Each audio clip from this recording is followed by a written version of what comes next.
Welcome to the Pulpit Porch, previously known as the Small Church Podcast. I'm Tony Marr, and with me is my friend Robert Kell. Hey everyone, we're glad you're here. The Pulpit Porch is where we kick back, put up our feet, and talk about real life stuff of ministry, faith, community, and maybe a little sports and pop culture. Yeah, if you're expecting a perfectly polished sermon, you're probably in the wrong place. We're more about those honest heart-to-heart conversations, like the ones you'd have on the front porch with friends. Sometimes we stay on track, and sometimes we take the scenic route. That's half the fun, isn't it? Here we tackle the highs, the lows, and the in-betweens of church and of life. Every now and then, we'll welcome a few friends to the front porch and share stories and ideas that might just change the way that you see things. So whether you're a pastor, a church leader, or just someone who loves the church, pull up a chair, grab some sweet tea, and let's dive in. Welcome to the Pulpit and Porch. We've got a seat waiting for you.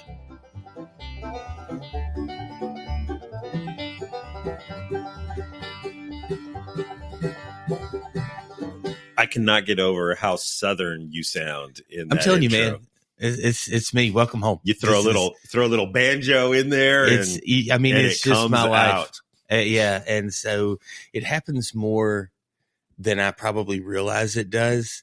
But I don't think I talk. I mean, like you said, I mean, like you're actually you're going, and we talk multiple times a week, and you're going, yeah, I mean, you listen to me preach. I mean, you hear me when you're not preaching at another church, you hear me a couple times a month, and you've never gone, oh yeah, that's what I would expect from Robert. So I don't think it's how I talk on a normal basis. Oh, it's definitely not. It was shocking when I just heard that.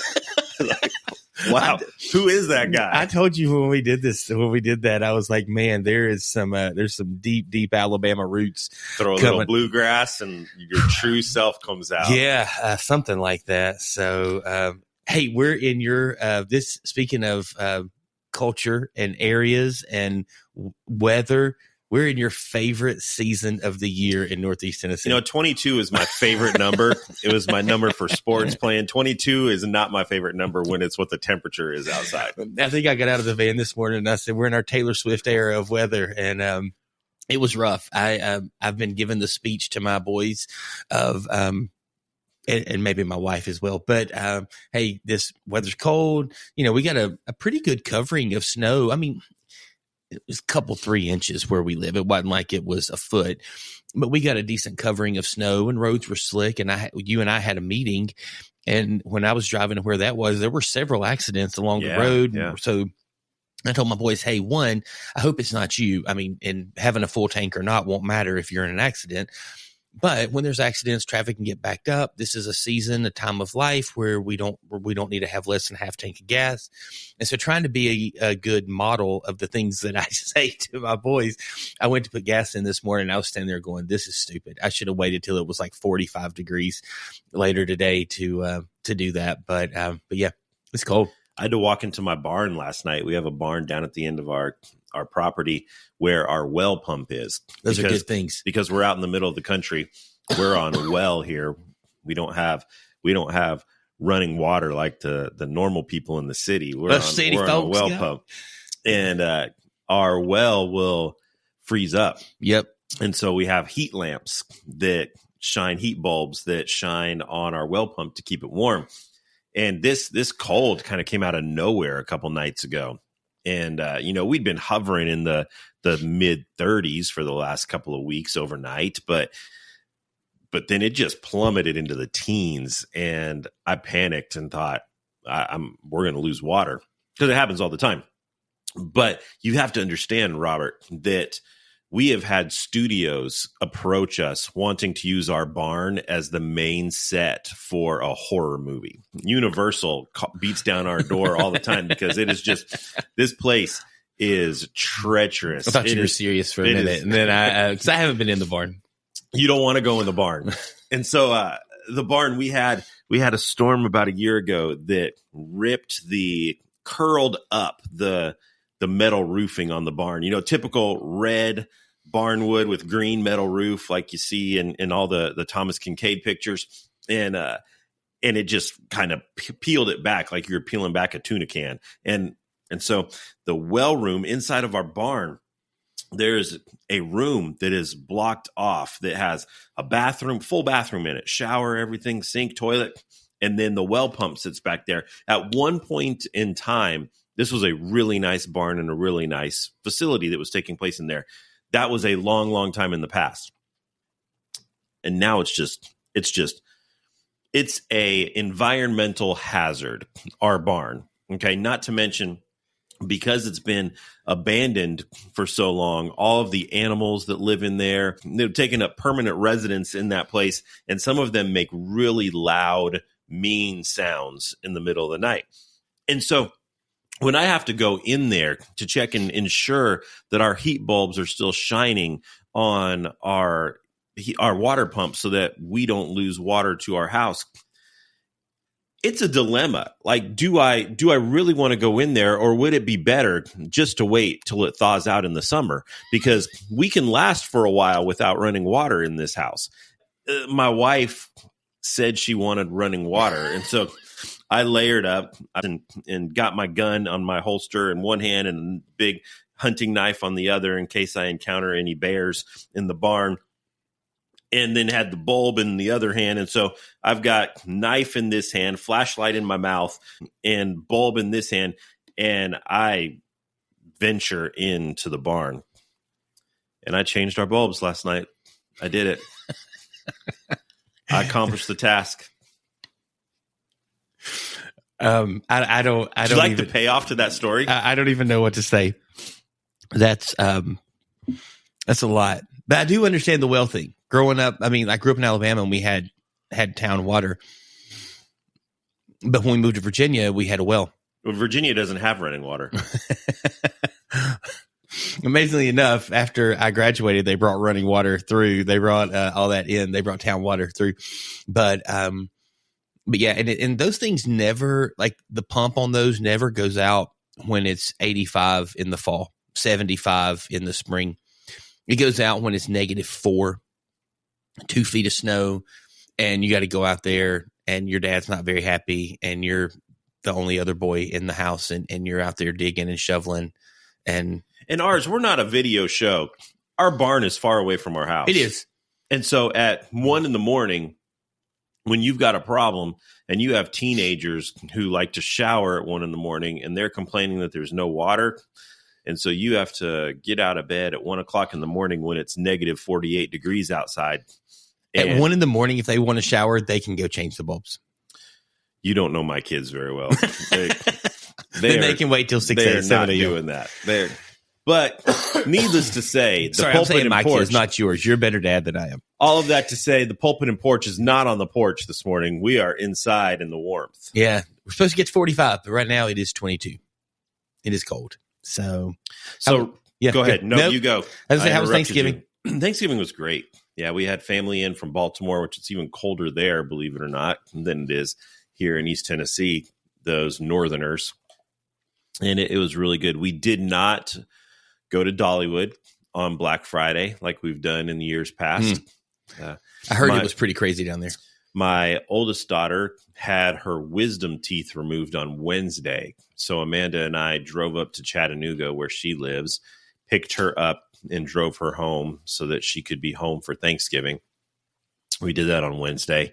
And so it was like probably the worst possible day of the year to get your wisdom teeth removed, the day before Thanksgiving, because you can't eat anything for a week. But she didn't want to have to take the time off of work. You know, I heard one time that the number one day, and I know that we're a family friendly show here, so this, if you think this is not appropriate, that the number one day of the year for men to have vasectomies is the Wednesday before March Madness, before the opening round of the NCAA tournament, because everyone wants to sit on the couch with peas on their lap and watch basketball all day.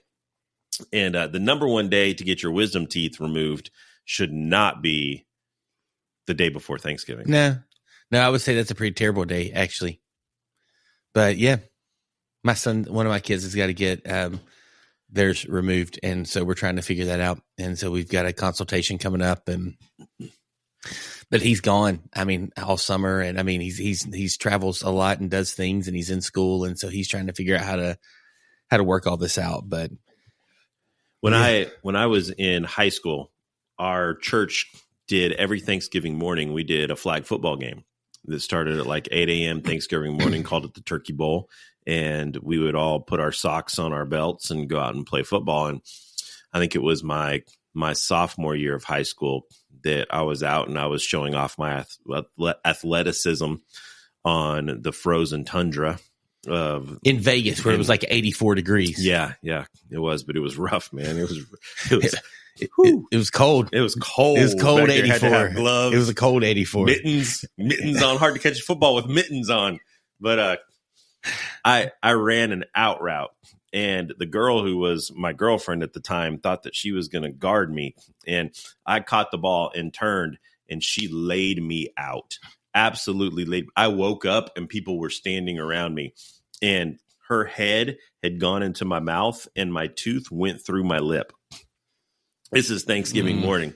Worst Thanksgiving of my life because I didn't get to eat a thing. I swelled up. I looked like I had 2 pool balls in my mouth and needed stitches in my lip. And did you break up with her immediately? Immediately. I would like to say that I held onto the ball, but I don't remember if I did or not. I don't remember much from that day other than sitting on the couch with an ice pack on my mouth. Mad and that you watching couldn't eat everyone turkey. else eating food that I wanted to be eating. How was your Thanksgiving? It was good. We do some events. We're pretty busy with our church over a couple of days. We partner with about 4 other churches that we package and I say package. We put together kind of to-go boxes of 320 plus meals, and then we deliver those out. And so pretty full day up until 12 or 1 when we get all that done. And then we ended up kind of just being around the house, a couple boys that weren't feeling great. And so and then Saturday after Thanksgiving is always the parade, the Christmas parade. And when you're in a small town, those are things that you just do and you're a part of. And so they're fun and they're a blast. But it's a pretty busy time. So it was good, but I probably what was your role in the parade?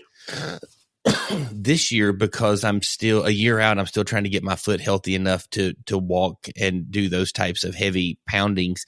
I sat on the back of the float or back of the truck that holds the candy, and I filled up people's baskets as they were throwing candy at little kids. And so me and another guy did that it's only like a mile long. It's a really, small town. So it's not a little over a mile. So you were the official candy refiller. I was this year. Normally, I'm just walking the street, throwing candy, hanging out, and I know a lot of people, and so it's always good to see people and hug necks and fist bump and that kind of thing. Have some conversations as you're going down through there. Our worship pastor from another campus was with us, and he serves and works with ministries in Honduras, and so he will say he is not like fluent in Spanish, like in any way, shape, or form, but he's conversational with it, and through Spanglish he can get through it. And so our town has a very large Hispanic population, and so I think he really enjoyed being able to communicate to a lot of people who, there's a lot of people who don't fully grab English super well. And so it was a lot of fun having our staff and a lot of members of our church and our band plays. And so they get 4, 5, 6 Christmas songs, and they just play them kind of on a loop. And the trucks move fast. The Shriners are in the front, and they've got a guy on there. Shriners, man, and they go fast because they've got a guy that has no. He's in a shirt. He's like a sheik, like and he's out there and he doesn't have a shirt on. Well, it was literally like the warmest it got was 34, 35 degrees at this parade. And he's out there with no shirt on. So they're usually trucking it. I mean, they're moving. And then somebody was telling me the other day, this is a 2nd generation shirtless guy. Like his dad was the guy for the last 20 some years that did it. And now he's taken over for dad. And so I'm going, there you go. All right, so here's my question for you. Yeah. Did you watch the Buffalo game the other night? Buffalo and San Francisco. Yeah, I watched part of it. Yeah, we did. It was like in the teens, low 20s was the high that it got to. Snow covering the field. Yeah, they paid their fans to come in and shovel seats. Yeah, and it didn't work very well. And you've got guys that are sitting in the stands topless. Is that macho or is that just dumb? I think it's dumb, but I'm not that fan. Like, I enjoy games. I'll wear a jersey. I'll wear team colors, but I'm not that crazy about her personally. I think it's you've got to be. But Buffalo fans are weird, man. I mean, they're the mafia, the Buffalo Mafia, Bills Mafia. I mean, they're intense, jumping through tables. And all of our listeners in Buffalo, New York, when he said Buffalo fans are weird, he meant it in a good way. Yeah, I mean, they're. We've now insulted Virginia and Buffalo, New York today. I mean, those guys they're built different. I mean, it is a crazy crew of people up there. So, like I said, the whole Bills Mafia, the stuff they do, the tailgating, the way they go about it. It's I don't know that I'm cool enough to be a fan. I'll be honest. I don't get it. I don't understand the shirtless Shriner or at the front of the parade. So with that, our people were running, trying to keep up with the trucks. So the people who were walking, which we had probably close to a dozen people who were walking and throwing out candy and handing out things. They have little dog treats and stuff. They're like sprinting at times to try and keep up. And I don't know why. I don't know if they drove fast because of that guy being shirtless and he didn't want to be out there long. But I mean, it's a mile. There are thousands of people out there, and we may do it in 15 minutes. The weekend before Thanksgiving, my wife and I went to Myrtle Beach, South Carolina, to just spend some time and do a little bit of business up there that we had. And we're sitting on the porch of our condo that overlooks the ocean. And my wife just starts dying laughing. And I look at her and she said, look. And there's a guy from Europe making his way to the beach. That's all I'm going to say. You can use your imagination. He was a guy from Europe making his way to the beach. And I just said, I don't get it. I don't get it. Well, we lived in Panama City Beach for a couple of years. And, I would expect spring break to kind of happen late March, April, that kind of stuff, maybe mid-March to April. But there was always kind of mid-February, the spring break in Michigan, Canada, the kind of stuff. And they would start coming down. And man, they lived in the water and they had a blast because it felt crazy warm to them. It's just like, everybody gives the Dolphins a hard time for not winning in cold weather. But I know, like, when your blood kind of adjusts to an area and you go, it's just brutal when you're in that space. But I've lived here 20 years and I still haven't adjusted. I don't think you want to adjust. I think you enjoy being mad that it's cold. So anyway, yeah. Get off my lawn. Get off my lawn, you stupid weather. Mother Nature, leave. So anyway, send Robert, your angry son out here to keep it warm. If this is your first time listening to the Pulpit Porch, I'm sorry. I'm very sorry. Hopefully you'll stick with us. So we had, if this is your first time listening, we had a couple of weeks ago, we had our friend, storyteller and author Tim Lowry on the show. Yeah, we did. For a 2-part episode on a process called Ladder to the Moon. That show has gotten some rave reviews. You should definitely take some time out of your day to go check that out. If you do anything in the realm of public speaking in any way for your job, just for fun, if you like to just go out to the town square and start talking, great info there. Tim does a great job presenting that. Would highly, highly recommend you go back and listen to that. But now we have to have a moment of full transparency and authenticity with our audience. Yesterday, dropped the part 1 of our episode on navigating church growth pains in a small church community. In full transparency, we recorded part 1 of that episode about 2 months ago. And since then, we had special guests come on the show. We had some other pressing topics that came up that we needed to hit, some things that were on our hearts and on our minds that we felt like we needed to talk about. And so now we're coming back to revisit part 2 of this episode. And I think when we recorded part 1, the baseball season was still happening. The weather was much warmer than it is right now. And we were both a few pounds lighter than we are right now. True. All of that is very, very true. So we're diving back into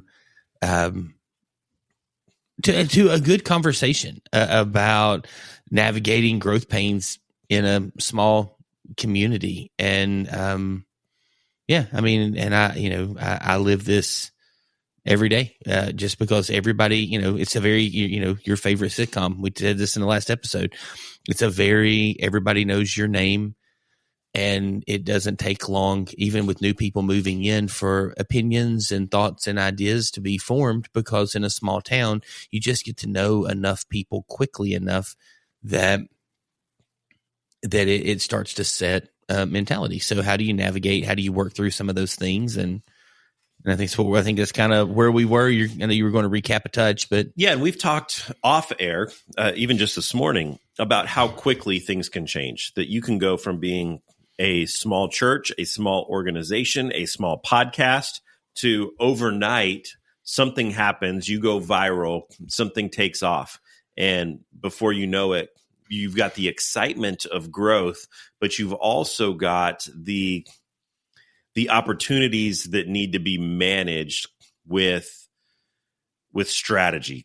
That there has to be, when things take off, oftentimes the infrastructure isn't in place for the growth that's taking place. And we see that all the time in small churches, that something happens that you see a sudden burst in your attendance and your growth of your people, but you weren't prepared for it. And so you end up playing catch up. You're 2 steps behind what's happening in your church because you weren't prepared for it. So some of the things that we talked about last time is why growth pains happen in churches, because you don't think of growth as bad on the surface, but oftentimes the byproduct of the growth can be negative because you're not prepared. You're not set up. You're not ready for what's going to happen with that. And then people can get discouraged. People can be frustrated, and you can end up with a lot of problems if you're not proactive instead of reactive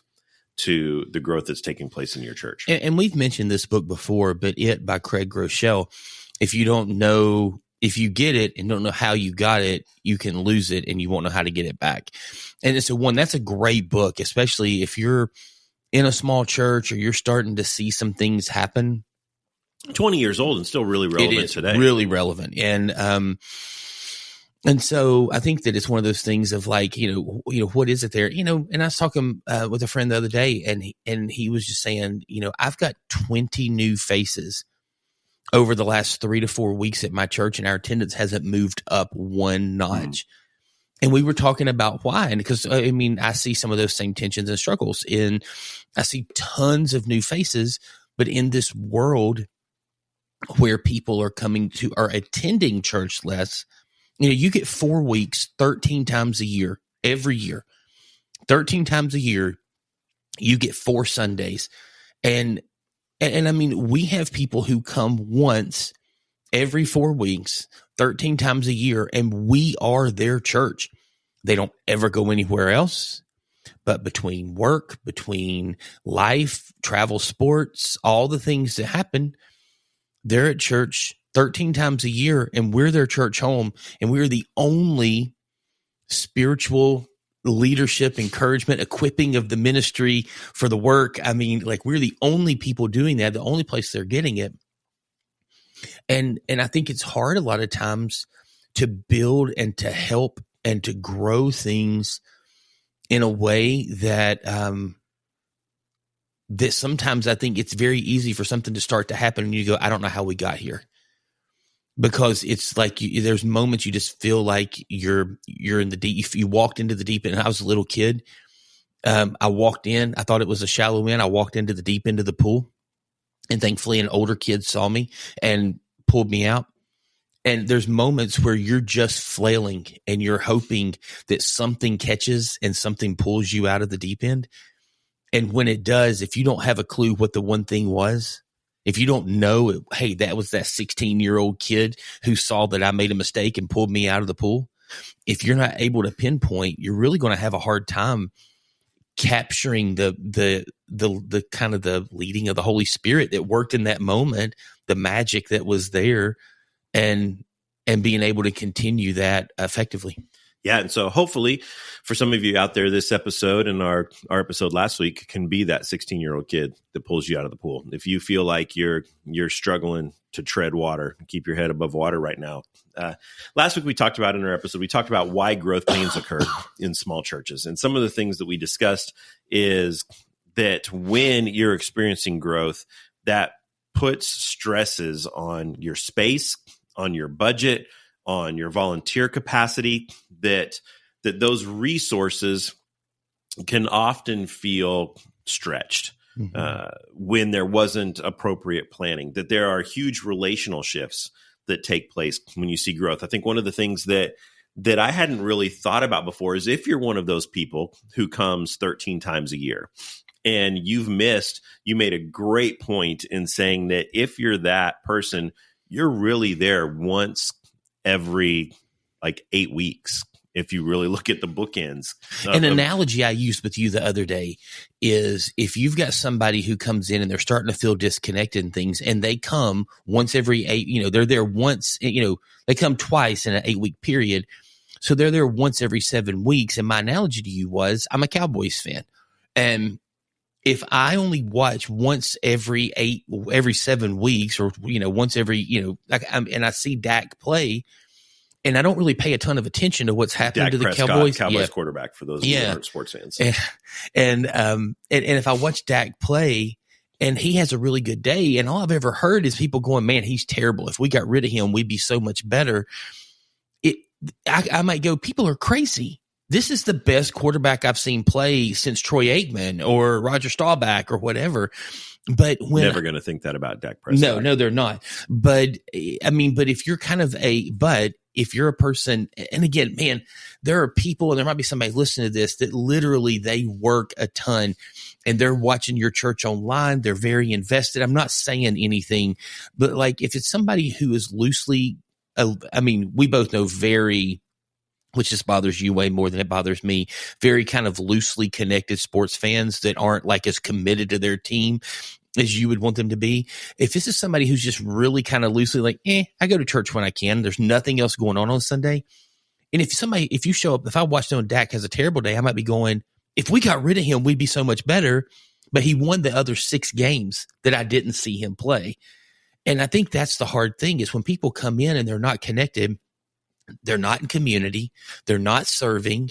They don't know the rhythm of the sermon series that we're in. They may go, I'm not getting a lot out of this, but you're kind of going, yeah, but you missed the 4 things that built, like we've been building something. This wasn't like we were teaching through the book of Judges and we taught these character study on 4 or 5 individuals and you could step in and grab it and go. We've been building a step of living out the spiritual disciplines or, what it means to really pray the Lord's Prayer. Like I think I've said this on here, like this past summer, we taught 5 weeks on the Lord's Prayer. I broke down very small chunks of that prayer and worked through it. 2 summers ago, I taught over 9 weeks. I only taught the Beatitudes. I taught those 12 verses over 9 weeks. And so if you missed and we were building those Beatitudes, you're going to come in and go, what in the world are they talking about? And so I think that's the hard thing is this rhythm is not just that people aren't connected or people aren't there. It's that they're not connected and then they get frustrated and then they're like, we're going to give somewhere else a try. But there's huge implications relationally as well to that. Absolutely. That if you're only coming once every 7 weeks because of the bookends on it, a lot of the reasons that people choose a small church to go to is because of the connectedness that you feel in a small church. You feel like you're known. You feel like you've got familiar faces there. It feels like family when you walk in. And so when you're experiencing the kind of new growth that we're talking about here today, and like you were talking about with your friend who 20 new families, but their attendance hadn't gone up any. When you come for the first time in 7 weeks and you're expecting to see all these familiar faces and you now walk in and don't know anyone, or you see so many unfamiliar faces, your experience has now gone from feeling like a place where you walk in and feel at home to a place where you walk in and feel like a stranger. Yeah. And I think that is a relational shift that people need to be aware of? Because the reality is, for most people, you're not going to get them more than the 13, 15 times a year. It's just, we've had this conversation both on air and off air repeatedly, that we can preach about the importance. We can speak. We can have one-on-one conversations. We can write books and do podcasts about how critical it is to be engaged more than your 13 to 18 times a year. But the reality is, for the average American Christian who considers themselves a faithful follower of Jesus, who considers themselves an active, plugged-in part of your church community, that's what you're going to get. Yeah. And so how do you manage these relational shifts when that's their reality? And yet the danger is that as your church is experiencing this growth, the people who have been a part of your congregation for years now feel disengaged. They now feel like outsiders, and you could potentially lose them. Yeah. And I know if people lead a small church or anything like me, they've seen that happen. And so now there's this tension of, okay, like, people need community. Circles, not rows. Life change. I believe with all of my heart, life change happens in circles, not rows. If it was all about a sermon making some crazy change in people's lives, I mean, there's a lot of us that would be better than we are. Better Christ followers, we'd be moving down the road quicker because we've heard sermons our whole life. I mean, a lot of us grew up in Sunday morning, Sunday night, Wednesday night type of environments, and we've had a lot of church and we've heard a lot of sermons. We've sat in Sunday school. I mean, you think about, I went to Sunday school, then I went to church. I went back for a training union or a Sunday night Bible study. Then I went to church again. I went to Wednesday night. There was usually a men's fellowship at least a couple times a month. When you're in churches that function like that, a lot of times there's revivals and different things that are going on. I probably heard 500 sermons a year. And so Sunday morning isn't the thing that just slams the gas pedal down, that moves the speedometer to get people going. So you start going, what are the things? If it happens in circles, not rows, they're not going to sign up for a small group. But if I create another event, so if I take and do a cafe worship style setting and I empty all the chairs out of the auditorium and I set up small tables and I get 4 to 5 people at a table and I do a teaching prompt and I lead through questions and I ask thoughtful questions, and it creates this, maybe the people around those tables, if I could feel, if I've got 100 people or 80 people on a Sunday morning and I could get 25 or 30 or 40 people to show up on a Sunday night and sit in a small group, but something I can control, can I move that needle? And I don't know that that's always the best thing to start looking at, how do I create more stuff?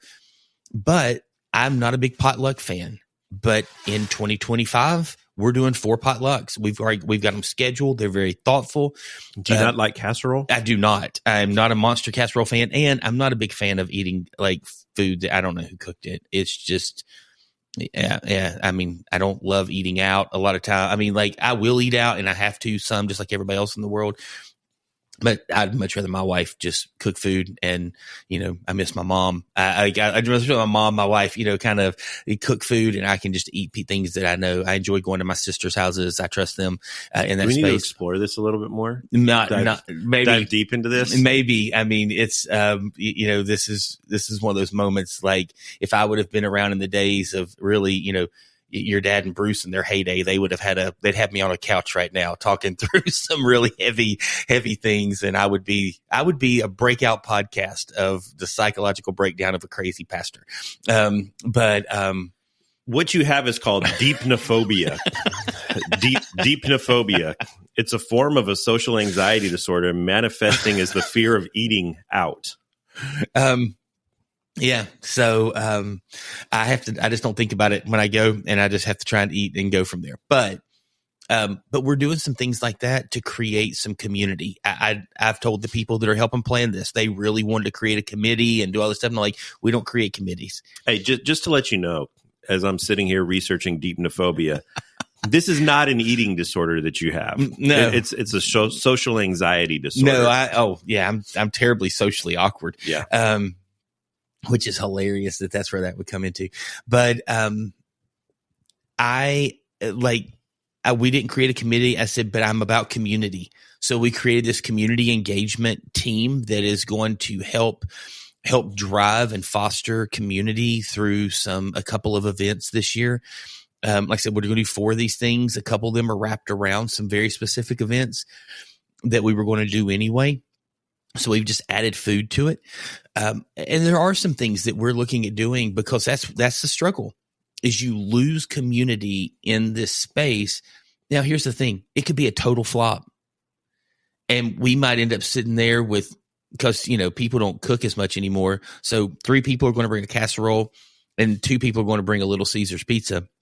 And we might be sitting there with 3 broccoli classic casseroles and 2 Little Caesars pizzas. And I'm going to be stopping at Taco Bell on the way home. But, it's one of those things of I don't know what the result and the turnout's going to be, but I'm praying about that. I'm praying towards that. I'm praying that we can build a little bit of a rhythm of some community that will help some of the connectedness. And I think larger churches are going through this as well. I just think when you've got 2,500 people and you've got 500 people who are just on a rotation, you got 1,500 people out of that 2,500 that are on a rotation. You're a 10,000 member church and you've got 4,000 people who are coming once every 12 weeks. You just don't notice it as much. And we all have, I call them pew fillers. We all have people who just show up. Maybe they tithe, maybe they don't serve. They don't volunteer. They eat a few donuts. They drink some coffee when they come in and they attend and they're encouraged. They're encouraging, but they aren't plugged in. They're not in small group. They're not served. Like I said, they're not serving. They're not plugged in deeply anywhere. And those are the people who go away. And it's two things. It's twofold. One, like you said, people walk in and go, I haven't been here in 7 weeks and I don't know a person in here, but also it really gives us a chance in those moments. And this is what I've leveled into. And our next episode, I'll talk about this a little bit, but I have leveled into what my teaching for 2025 and some things that God's put on my heart is just this disciples making disciples. And when I'm in a really small community, that's the best space and the best way for me to start to build those relationships and that culture with the people who are around me. I love that.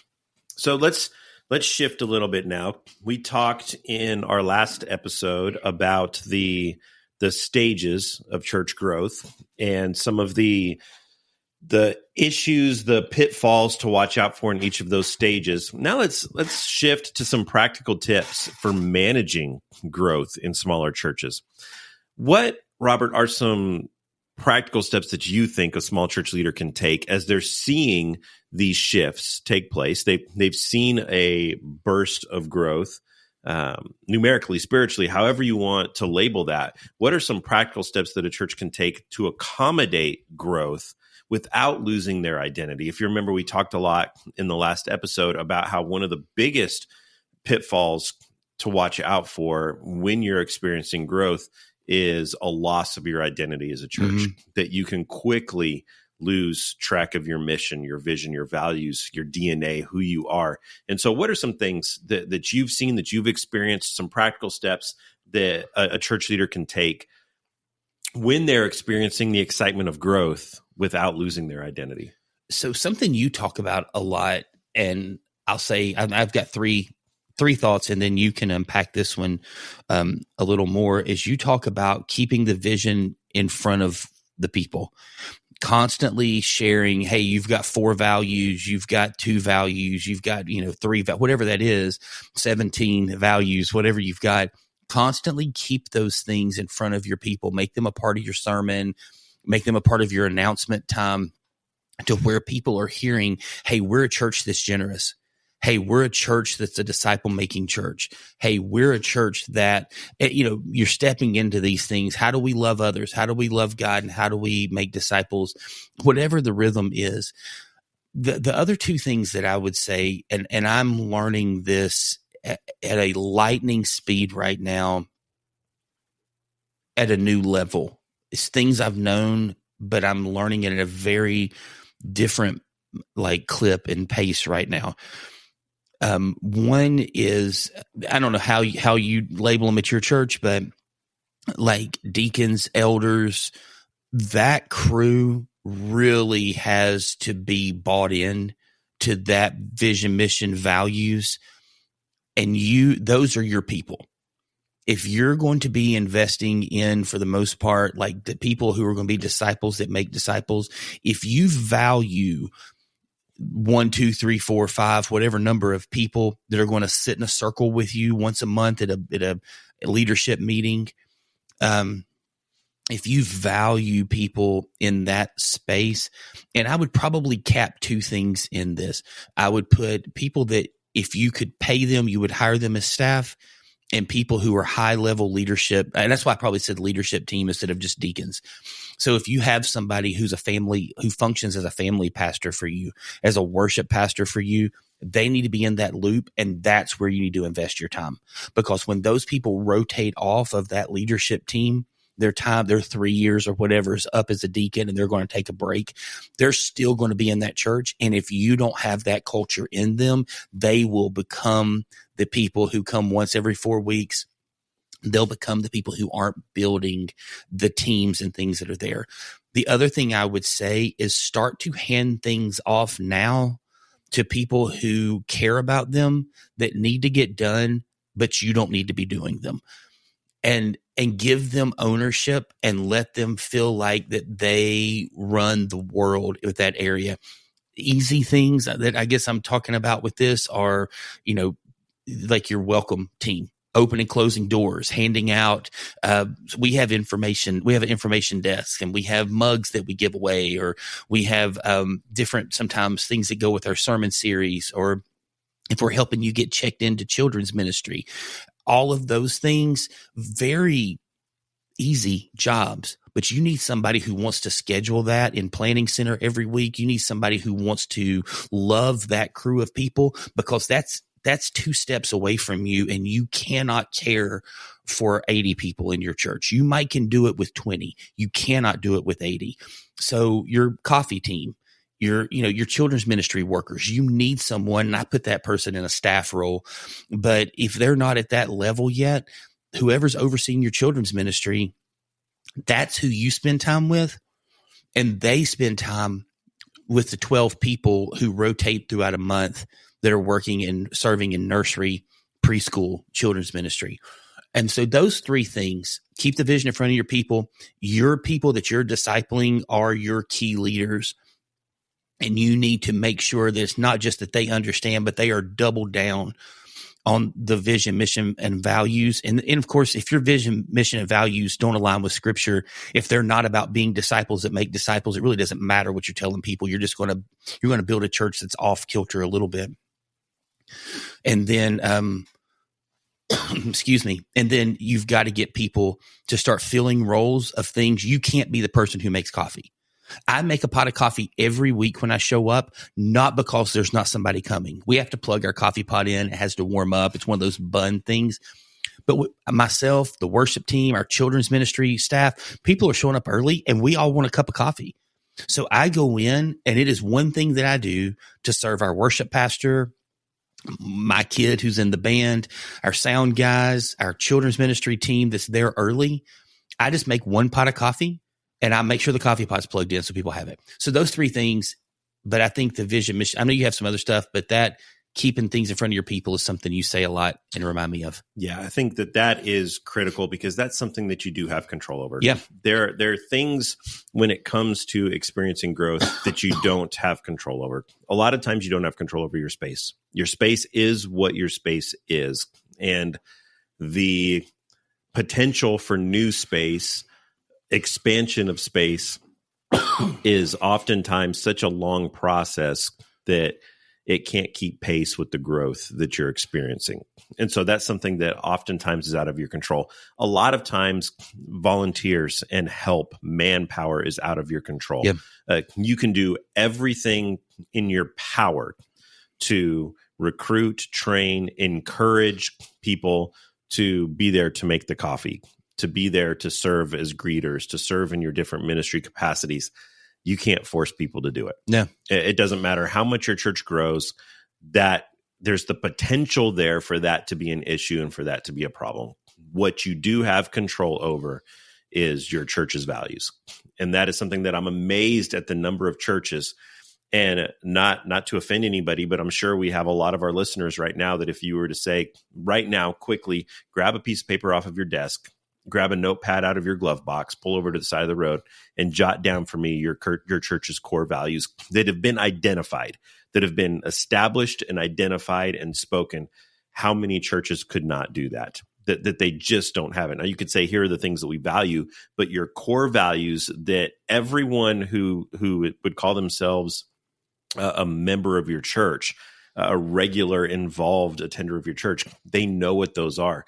So many churches don't have those. Mm-hmm. And so the first step that I would think when we talk about being proactive instead of reactive to growth is that if you don't have your values distinctly identified, spelled out, thought through, and communicated to not only your leadership, but your entire congregation, that's something that you need to start immediately. That's something that you're already behind the 8 ball on that. You need to get going.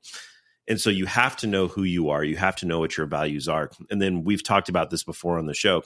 Every single thing that you do needs to filter through the funnel of those values.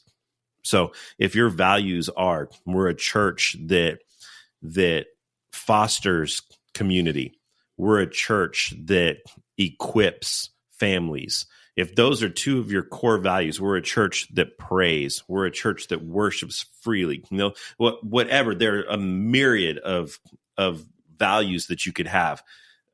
In our consulting, we say you need to get it down to 5 or less, because 17 values, like you said, is overwhelming, and nobody's going to be able to run it through that. I heard Andy and Louis say one time, Andy, of course, preaches 1-point sermons, and people can like or dislike that. But he was like, and I grew up in a world where my dad was like, well, if you got 3 points, you might as well do 5. If you're at 5, 8 just makes sense. Once you're at 8, man, a dozen disciples. I mean, that he was just like, why stop at 3 if you can have 12? And Andy's like, and my dad was as good as they get, but he said, sometimes I think concise is a little bit better. And so I don't think everybody can do what Charles does. And people look at churches that have 17 values, and there's probably a church that can execute that. Most of us can't. No, most of us don't look to be the exception. And so have your values, and then everything you do filters through those values. Yeah. And not just 1 or 2 of them, all of them. If those are your core values, every single ministry that you have has to filter through those values. Everything that you're doing has to filter through those values. And that doesn't change if you're a church of 50 or you're a church of 500.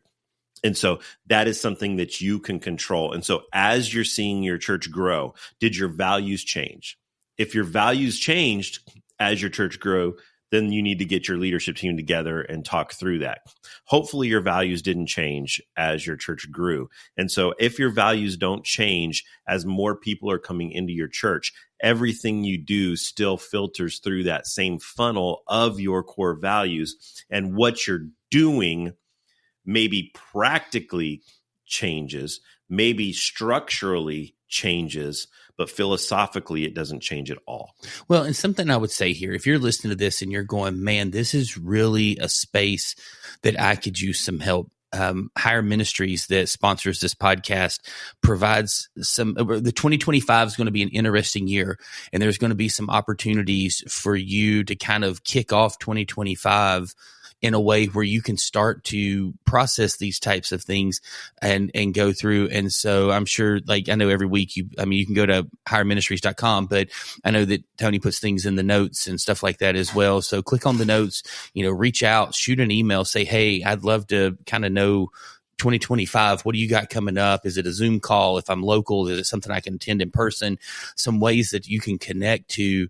And these are resources that are provided free that with people. And I know, like, you're going, yeah, but I could pay somebody $1,000 to come, and you could, but like you've heard, if you've listened to this podcast for a while, you've heard Tony talk, you know his passion for this and a real knowledge in that space. And it's something that the Higher Ministries team can come around and help you. So yeah, if that's an interest for you, I'd definitely click that link and that's in the show notes and say, hey, I'd love to know more about getting my values and things established and communicating that to my leadership and to my church. Yeah. Robert, really quickly, what are some ways that our listeners, if they're experiencing growth and they're coming to the place where their physical space is a problem, what are some things outside of doing a multi-million-dollar capital building campaign?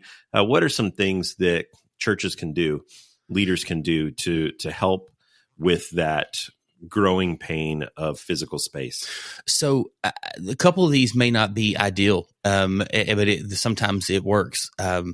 Like maybe there's a church that literally meets on Sunday mornings and they're not there. I mean, I know it wouldn't be ideal to only have your church on Sunday night, but maybe there's a church that you could just go and use their space on a Sunday night or something to where as you're getting started, if you're renting a space and that's working well for you, what would it look like to go to 2 services? I know that's not always, that's hard. It feels very undoable, but one of the things, and we've talked about this in other podcasts, when you start to move from one size venue to the next size venue, especially when you start to move from a portable church to a brick and mortar church where you're established and you've got your own space, there are people that were your drape and rod people that they showed up every week and quarantined off the room you're in to make it look presentable. That if you don't help them immediately find a role to transition to, they're going to start to feel like they're not needed. And so there's just a lot of tensions that come with that. If you're meeting in your basement, that's definitely tough.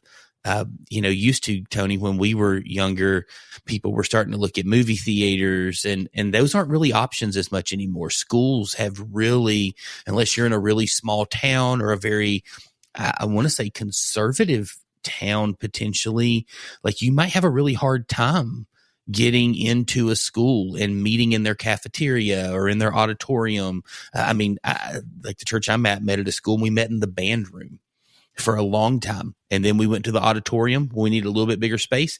And then we got our own space. But I think we were at 2 services in that auditorium.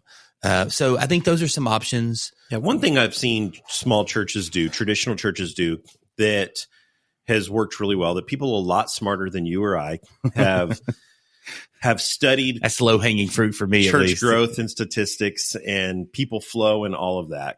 And the difference in when someone walks into a room and the feel that we've all heard it said in any church growth that 80% capacity is too full. Yeah. That when you reach 60% capacity in your space, you need to start making plans for expansion. When you hit 70%, you need to be ready to act. Pull the trigger. And at 80%, people are going to walk in, say, there's nowhere for me to sit, and leave. That is expanded when you have pews. And so I know that a lot of our smaller churches, traditional churches, especially where we are, still have pews in place. And oftentimes you're attached to those pews. Those pews have a history. Your granddad, your great granddad helped put those pews in, helped pay for those pews. Maybe even there's a plaque on the side of the pew that says in memory. And depending on the age of the church, might have handcrafted them in the wood shop out behind their house. Yeah.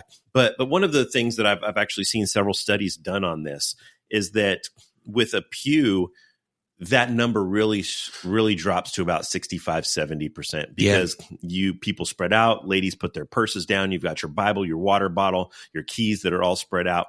And so what I've seen churches do that has given them, it costs money. So it takes some resources, but oftentimes you can sell your pews somewhere else to another church, or we have a pew on our front porch that we bought from a church that was getting rid of stuff because we thought it was cool.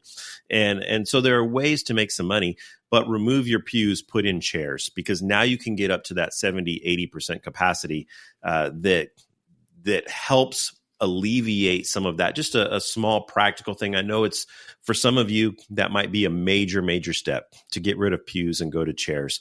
And maybe that might cause a lot more heartache and pain for you out of your congregation than what you want to ensure, but it's a lot less expensive than building another building. Or I think that the people that call your church home, that have been there for 15, 20, 40 years, would be more inclined to see their pews go than their entire building go for you renting another space to go to, because you just simply don't have space. We're running out of time here, Robert. And so I want to talk just a minute on, when do you know that it's time to expand your facilities or expand your staff? We talked before about when staffing for growth versus staffing for, safety and comfort. We've talked about that before. When do you know that it's time to expand? Yeah, I think that this is a really hard thing to measure sometimes, but if you've caught some type of, I don't know, you preached a sermon that somebody heard online and it created a buzz and a few people showed up and they've hung out for a few weeks, that's probably not a time to go, wow, we've hit that 80%, but there's no reason those people came. But if you're starting to see somebody show up and that person shows up every week, and as you get to know them, you find out that somebody had invited them, and then all of a sudden you see somebody else show up and someone has been not just like, hey, I work with this person, I invited them to church, but I'm inviting them to Jesus. And I'm seeing, and in that they started to have questions. And I said, hey, I'll answer as much as I can. I'll tell you a place that I go to get some answers, that I go and sit with some friends on a Sunday morning. And if you're wanting to come, I'd love for you to come hang out. And when you're seeing the people in the church who are investing and building relationships, and people are starting to show up, and you're seeing life change, not just attendance change, I think those are moments when you've really got to start to say, okay, how do we do this? And then how do we do it and keep the community, which is a lot of things that we've talked about in these moments. So, yeah, I think the big takeaway from the last 2 weeks of this is that growth is exciting. Yeah. I think we all hope for growth. We all want for growth. We all celebrate growth within our church, but there are growing pains that come with that. And so the best way to avoid the growing pains is to be prepared. And so if you're frustrated in your church growth, you haven't seen it for the last couple months, maybe last several years, now's the time to be proactive. Now's the time to be thinking what happens when that growth does occur. And then we'll spend some time in future episodes talking about some things that you can do to help encourage growth in your church. But before you start talking about how to encourage growth, I think it's important to think through, what are we going to do if that growth occurs? I think we spend way too much time talking about how do we make things happen, and not what do we do when things happen. Well, and and like you said, just to maybe encourage is, I was at a retreat a couple of weeks ago, and we talked about that. And this random guy that I do not know walked up to me and just said, hey, I don't really know your story, but I just want you to know that God's put you where you are for this moment, for this season, and don't doubt that. And so life's hard, man. Like, ministry's miserable some days. And if you're sitting there going, ministry's never miserable, that is awesome for you. But I've probably enjoy it now. Yeah. I mean, well, and I don't want to be discouraging. Maybe ministry's always going to be an uphill climb for them. I don't know anybody that's the case, but maybe they're the anomaly. Maybe they're the one person. If you are, please call us. Yeah, call us. I'd love for you to coach me. But like, if you're out there and you're doing this and it's just been hard, God's got you in this for this season, for this moment. You're called to this space. You're called to this time. And what you're doing matters. It matters for the kingdom. It matters for your community. It matters for your house. And if you're going, I don't know who to make disciples with, I don't know what to do, start with your spouse and your kids. Like, start with the people that that God has called you immediately to lead. Make disciples there. Love people there. Grow that kingdom. And then let that overflow. Let what's happening in your home overflow to your church. And then as that overflows into your church, I think it'll overflow to your community. Yeah. In closing, I want to say this. There's this great passage in Scripture that many people have somewhere in their church on a plaque, or maybe it's in your bathroom on a little cross-stitched thing, that we love to talk about soaring on wings like eagles, but we miss the beginning of that is said, sometimes we walk and not grow weary. If you don't sing this like Remember the Titans right now, I'm going to be upset. We run and not faint. And there are seasons in life and in ministry where sometimes all you can do is put one foot in front of the other and hope that you don't collapse. There are other times when you feel like you're soaring. Yeah. And, but most of the time we're just simply trying to keep going. Yeah. And I think that God prizes our running and our walking much more than he does our soaring. And so lean into him in those moments. Yeah. Lean into him, lean into others, and embrace the times when you're soaring. Enjoy those. But eventually you're going to come back down to earth. And in those moments, lean into the Father and the strength that he provides for you. That's all the time that we have for this edition of the Pulpit and Porch. We hope that you have enjoyed our nonsensical conversations that we have and maybe found some sense in some of the things that we said. If your church is experiencing rapid growth, again, remember that blessings bring opportunities, but blessings also bring challenges. We want to encourage you to continue this discussion with us online. You can find us on Facebook at Higher Ministries. You can also visit higherministries.com. Share your stories with us. We would love to hear about your struggles and your successes, the things that you have discovered and the lessons that you have learned along the way. Please share the Pulpit and Porch podcast, like the Pulpit and Porch podcast, and talk about the Pulpit and Porch podcast. We look forward to being with you again next week. Thanks for tuning in. And remember, have a great rest of your week and lean into the Father.